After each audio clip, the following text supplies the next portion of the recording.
Which union has now come out for Ed Miliband? This lunchtime, Unison, the big health union, has decided not to go with Ed Balls, which was probably their other option they were looking at seriously, but to go with Ed Miliband. This follows his nomination for the GMB, one of the other big unions, at the end of last week. It means there's only one big union left to nominate. That's Unite, Charlie Whelan's union. They'll be nominating on Monday after they decide over the weekend. And I think irrespective of how much the union members really pay attention to their higher-ups about who to vote for, this is about momentum.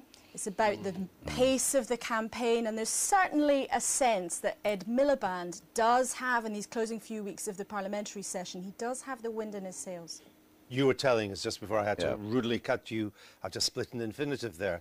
Let's take it back. Rudely. And John is in Ed M's camp. We should be aware. Yeah. So give us the significance then of this. I think it's hugely significant. Ed Miliband is seen, I think, the Labour Party as the most credible candidate for change. For those people who think that we won't just bounce back in when the political pendulum swings, we will have to change the party. And this support from a second major union is a big boost to him. And I think it absolutely establishes him as in the pole position, challenging David Miliband, his brother obviously, but challenging David, who was, if you like, the establishment candidate in this election. Is it your view the contest is now essentially between the two brothers and Mr. Balls? I think that's probably right. If you look at the nominations, clearly David and Ed Miliband have the larger number of MP nominations by a long way.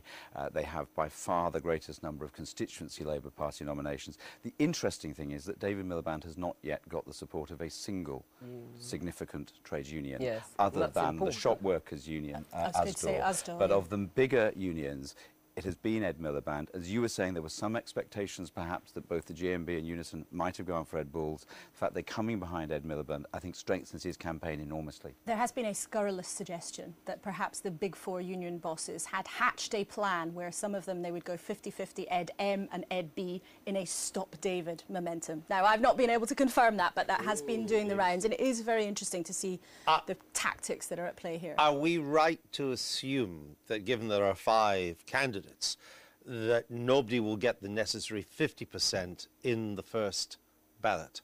We can't be sure, but I think there is certainly a lot of interest in where people put their second preferences, particularly for the candidates who are likely to drop out. And isn't that going to make it very difficult in terms of trying to predict a result, just like it did with deputy leadership? You just can't tell, can you? The people who are involved in the deputy leadership count say they didn't know until the 5th candidate had dropped out who was actually going to win. So it could be very close. But it is about momentum, and I think that's undoubtedly with Ed Miliband's campaign. Don't forget also the extraordinary number of hustings that they're doing, more than 50.